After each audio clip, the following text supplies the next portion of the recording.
มายอดกดมะเกลือไก่ไปพันไข่20 ตัวอันนี้17 18 9 หน่วยบางมือคนเอาล้มดีเพิ่นกะได้20 หน่วยนะคะในโครงการมันกะมือใดได้กินแหนแดงการเสริมนิดๆหน่อยๆมันก็จะออกไข่หลายถ้าห้าวเกลืออาหารสม่ำเสมอเนาะค่ะ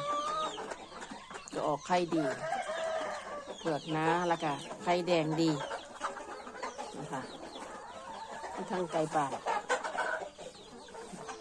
จักซุ่มไก่ตีลูกไส้โอ้ผลิตไก่ขาย